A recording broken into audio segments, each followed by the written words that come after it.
Kok bisa ya segerombolan rebel atau pemberontak di bawah organisasi Taliban mengalahkan 10.000 tentara Amerika well-equipped bersenjata super lengkap. Juga ada 300.000 tentara pemerintah Afghanistan yang dibiayai oleh Amerika lebih dari $1 triliun atau 8 kali APBN Indonesia diam tak berkutik dengan Taliban. Atau memang ada tangan lain yang ingin mempermalukan Biden dan mengucilkan Amerika di bawah administrasi Partai Demokrat tersebut. Apakah ini artinya kemenangan kaum nasionalis melawan cabalis? Globalis cabal yang mengontrol dunia dilawan oleh Taliban yang tidak pakai masker dan tidak menjalankan protokol kesehatan WHO? Faktanya tak ada COVID tuh di Taliban. Tentara uneducated bermodal nyali besar bisa mengalahkan Amerika yang benar aja. Hal ini bisa jadi inspirasi bahwa kita bisa mengalahkan siapapun kalau kita memutuskan jadi nasionalis sejati, membela bangsa dan negaranya sendiri. Emangnya masih perlu asing bernegara itu? Demikian New Mind bertanya. Kembali ke topik, Putin dan Trump adalah dua sahabat sejati. Kekalahan Trump dengan kecurangan kotak suara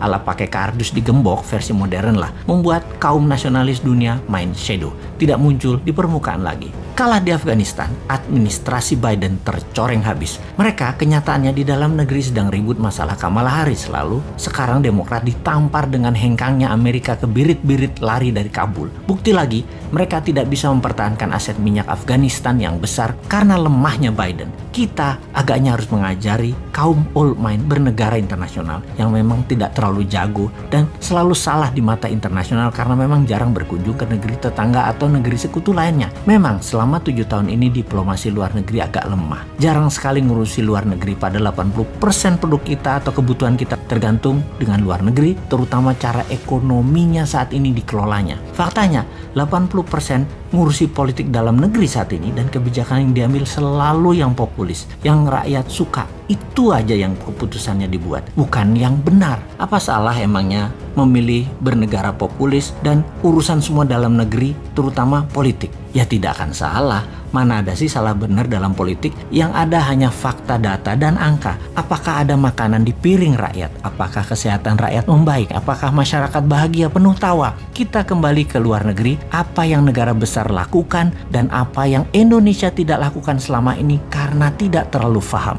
Taliban menang, Presiden Ashraf Ghani kabur, Amerika dibully. Minggu sebelumnya, Amerika mengadakan pertemuan yang alot dengan negosiator Taliban di Doha, menyertakan negara regional, Rusia, dan Tiongkok. Amerika memberikan ancaman kepada Taliban akan diperlakukan Taliban sebagai nantinya negara pariah atau pariah state bila ambil kekuasaan dengan paksa. Pemerintah Afghanistan, Ashraf Ghani, menawarkan sharing of power sebagai imbalan gencatan senjata pada Taliban. Tapi ini ibarat menawarkan remis. Taliban tahu Amerika dan Ashraf Ghani sudah kalah posisi. Taliban mempercepat proses takeover. Urban area dan ibu kota Kabul dikuasai. Pentagon kirim 3.000 pasukan evakuasi. UK, Inggris, mendeploy 600 prajurit. 1000-an troops dipindahkan ke Qatar. 1 brigade dengan 4.000 personel tempur siaga di Kuwait. Jumlah totalnya kira-kira ada 8.000 pasukan available dideploy ke Afghanistan bila situasi memburuk. Ternyata tidak action juga. Tiongkok yang paling diuntungkan. Setidaknya bisa mempengaruhi Taliban untuk menyingkirkan para militer Uighur. Koridor